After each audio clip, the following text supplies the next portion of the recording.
But 34 and 35, they got a lot of rejections. Yeah, just like that. Yeah, and 34 was a Chinese officer, and 35 was I think he was an American officer, and even he rejected a lot of people. Visa interview season is upon us, but are you ready?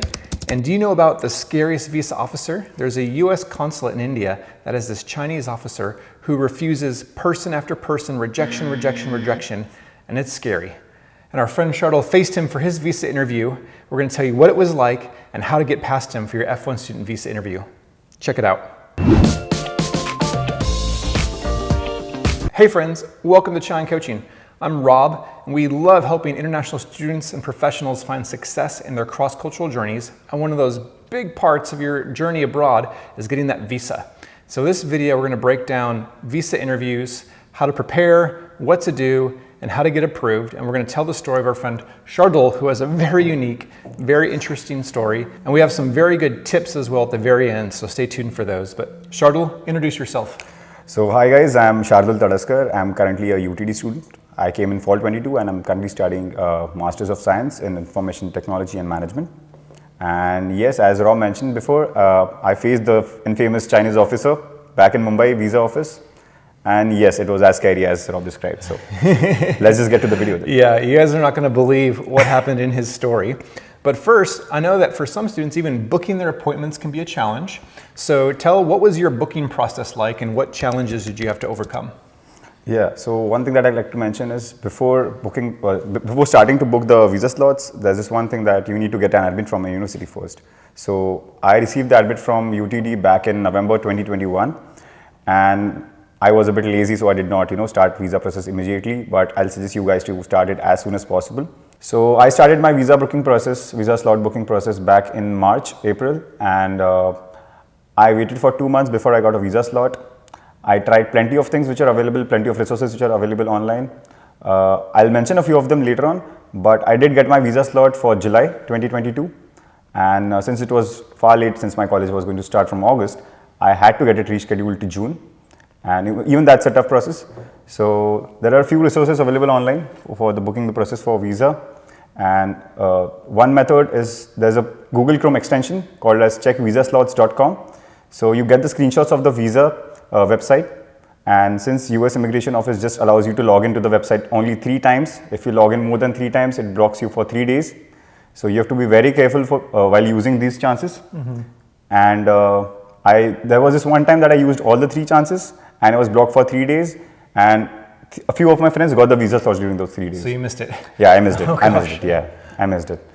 And then I was left with no options. So there was a visa consultancy office, and I obviously I had to pay them a bit of amount for booking my visa slots, and they got my visa slots booked in within a week or something. So I did get a slot, but I got it for July 21 and 22. I got it rescheduled to June. It was 15th June for OFC appointment and 22nd June for a visa interview. And I got the office for Mumbai Visa Consulate office. Okay. Yeah. So you got it booked, thankfully. Now tell us the details of kind of the arrival, when you got there, what it was like, and queuing up for your visa interview. So the first part of visa is getting the biometrics done. So that was on 15th June 2022, I remember that day. And I had my appointment at 3 o'clock in the afternoon.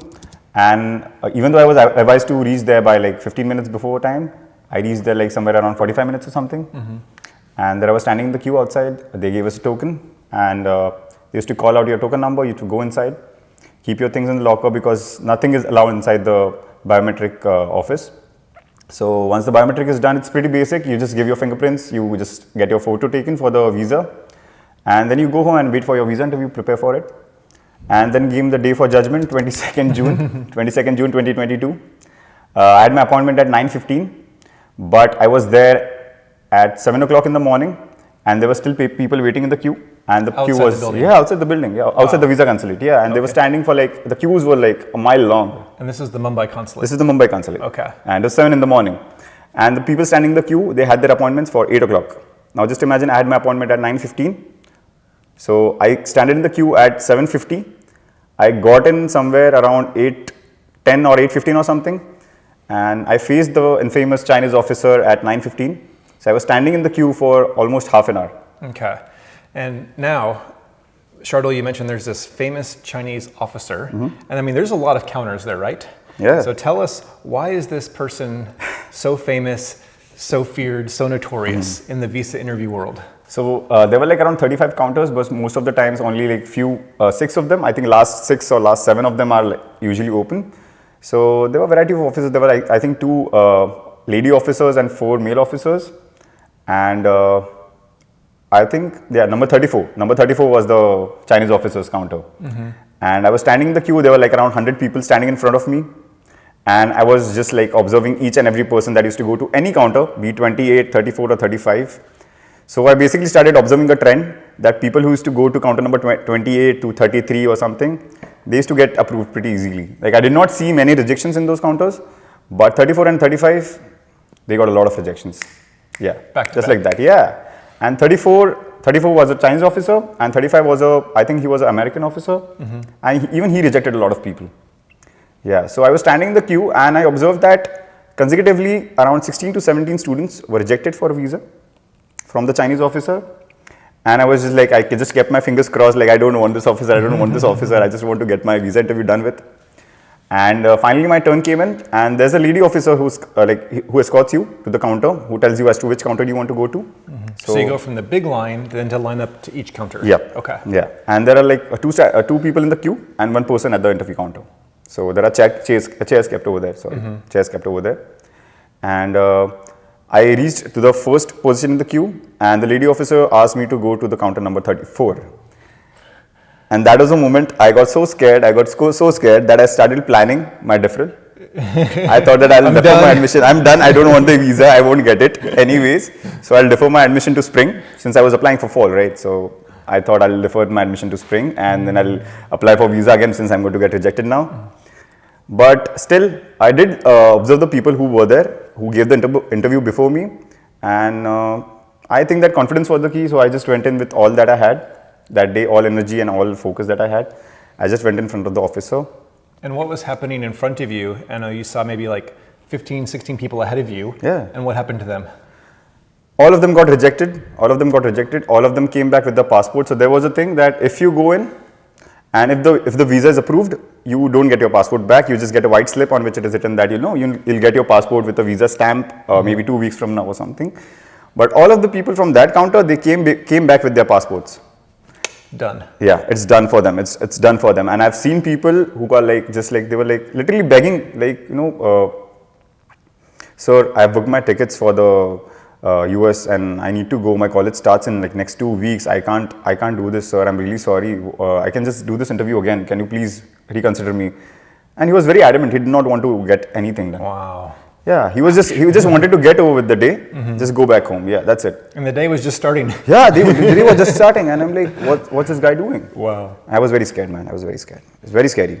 Okay, and eventually, I mean, at least, we're waiting 30, 40 minutes outside, 30, 40 minutes inside, and now it's your turn. So now walk us through the conversation and the question and answers you gave for your visa interview. Yeah. So I'm not going to mention how nervous I was. I was very nervous, by the way. And I went in, and he was very casual. His attitude was very casual. He just wanted to get over with the interview. So he just went like, he just made a gesture that, give me your documents. So before he made that gesture, I just like went like, good morning, officer. And he went like, good morning. And he just like, he asked me like this, like, give me your documents. And he just looked at my documents for 30 seconds. He did not say a word. So 30 seconds of just dead silence. Yeah, 30 seconds of dead silence. I'm just looking at what this guy is doing. He's just looking at the passport. He's looking at his screen, he's looking at the passport, looking at the screen, looking at other documents, looking at the screen. And I don't know what this guy is doing. No talking. No talking. Oh no talking. No talking. So the first question that he asked me was, so there's this thing that I went to Singapore a few years back, and I had a few visa stamps for Malaysia, Singapore and Thailand. So he asked me like, so you've been to Singapore? So I'm like, yeah, I've been to Singapore. So he asked me that, did you go there for a vacation or did you go for work?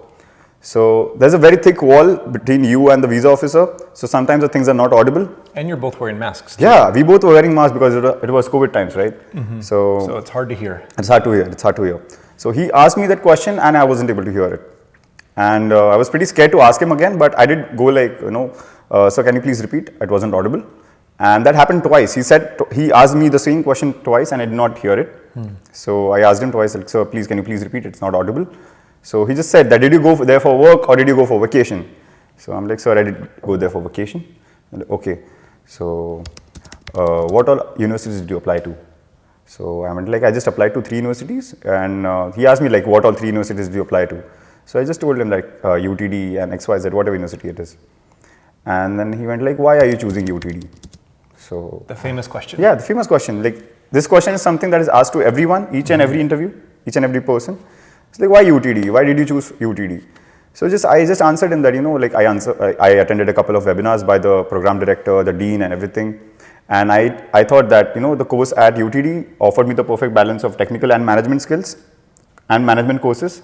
So I think that was a perfect match for me. And also they offered courses like cybersecurity and cloud computing, in which I intend to pursue my specialization. So I think he was pretty impressed by that. And I did not stammer. Surprisingly, I did not stammer.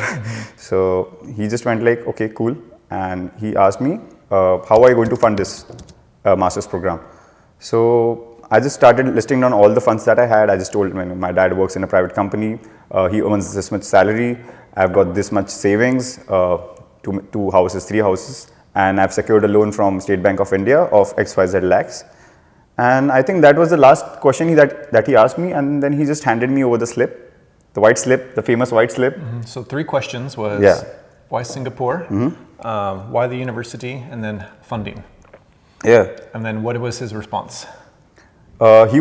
I think he had a poker face because we both were wearing masks. I did not see his expressions, if he was smiling, or if he was angry with my responses. But I think it was pretty chilled out. He was pretty casual about it. And I did not see any specific reaction to it. And then he hands you the white slip, right? He hands me the white slip. I take that and I run away as fast as I could. As fast as I could. I just took that white slip and I just ran away. Before he could say anything, I just ran away. It's like, thank you, sir, thanks a lot. I took that white slip and I ran. Jaldi. Yeah, jaldi. Yeah. And how did you feel?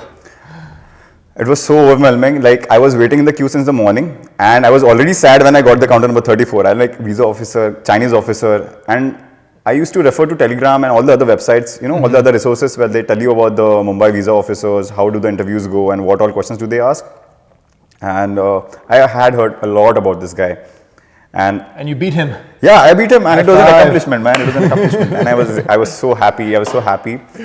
I couldn't stop smiling. And even though I was wearing a mask, my mom, she was standing outside for me, obviously. And she came with me and she made it like I got the interview. And I didn't the rickshaw wala say something? Yeah, so there are like a lot of people standing outside and the rickshaw walas and taxi walas. And these guys, they know everything about the visa Consulate more than us, more than Rob probably. Yeah, they're probably the pros. Yeah, they're probably the pros. And these guys saw me smiling.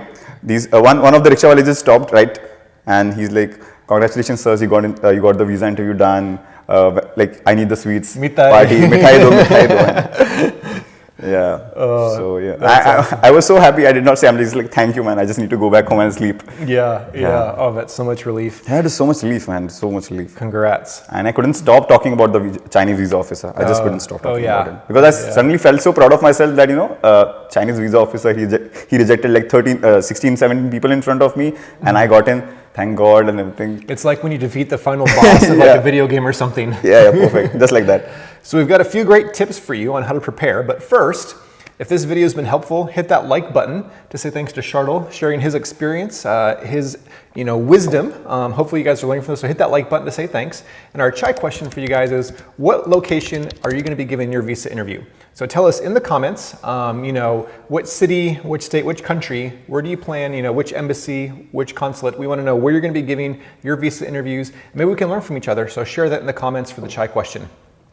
All right, so Shardul, if we've got some new students preparing for their very first visa interview, what are a couple tips that they really need to know and do well? Yeah. So some of the tips you might have already heard about it. Be confident, be fluent and everything, but it's easier said than done. But it's still a tip. You guys need to be confident and you need to be loud enough. You need to be clear enough because, visa officers do not like repeating themselves. They just like, if you don't hear them, if they are not audible, you should let them know in advance that they are not audible. But if you are saying something, you have to be clear, you have to be loud, you have to be confident. If you're mumbling or stuttering or nervous, like instant rejection. They're not going to like that. Actually, that thing depends on the visa officer. That's true. Because mumbling and stammering, it's normal. It's normal. They know that the person in front of them is nervous. But it's a big red flag. Yeah, it's a red flag. It's a red flag though. It's a red flag. So most of the time people get nervous and everything because they treat it as a job interview, I feel. Yeah, it's like a job interview, but it's more like he's asking you questions, you just have to answer them. And these questions are related to yourself. You don't have to lie about them. You just have to speak the truth. How you've been funding your education. Why did you choose the specific university? Why did you not choose that other university that you got admitted into? So I think confidence is the key. You have to be fluent. You have to be loud and clear. You just have to be confident. You have to be fluent. And since you are speaking truth about yourself, you just have to be confident enough and just say it right away. You don't have to be too fast about it. Just take your time. Take 2 deep breaths and just start answering the question. Yeah. The reason it's not like a job interview is because in a job interview, you're trying to tell your technical skills, and prove your qualification. But with a visa interview, it's more about telling your story in a way that makes sense for the visa officer. Yeah. As I've talked to visa officers, what they tell me is in a visa interview, you're guilty until proven innocent. So when you walk up to that counter, you're a reject. Yeah. Not you, but your visa is going to be rejected, and it's up to you to convince the officer to approve it. So you don't start approved, you start rejected, and you have to convince them through confidence and through clear communication and a story that makes sense for them to want to approve you and see that you're a safe, trustworthy, legitimate person for this visa, whatever you're applying for. Yeah. So that's the perspective you got to come and then try and communicate. Yeah. So it's not a job interview, it's just a conversation that you're having with a person who's trying to give you any visa. And you have to convince him that he needs to give you the visa. There's one more tip I want to share with you guys, and that's one of our favorite resources, Argo Visa. They're a Chine Coaching approved partner, and Argo Visa is a team of people, all former US visa officers who've conducted millions of visa interviews at countries all over the world, and they're a great coaching resource to help you prepare. They do mock interviews, which I highly recommend. If you've ever been refused or rejected, they can help you kind of analyze your visa interview and help you figure out why and prepare for the next time. And they have a really new cool feature on their website. It's a analysis tool, an AI bot that you'll go put in your information, kind of almost like practice giving the answers, and it will analyze and tell you whether you're prepared or not, whether you've got good answers, bad answers, if you've got gaps and issues. So go check out on their website, their new kind of visa interview prep bot, and check it out. See how you rank yourself, whether you're ready or not, and then you can take further steps with them to be more prepared to ace that visa interview. And we've seen so much great response, so many success stories. We want you guys to be the next success story too. So Shardul, thank you so much. This was incredible. I learned some stuff. I mean, I would be so nervous. I feel so sorry for everyone who has to go to Mumbai, but thank you for sharing your story and hopefully giving some confidence and hope to people for this very tough situation. Yeah. And friends, connect with us online on social media like LinkedIn, Instagram for more tips and resources, especially our Chine Coaching e-newsletter. We got lots of great stuff there as well. We love having you be part of the Chine Coaching community. We want to see that visa interview success. So thanks for tuning in, and we'll see you guys next time. Cheers. All the best, guys.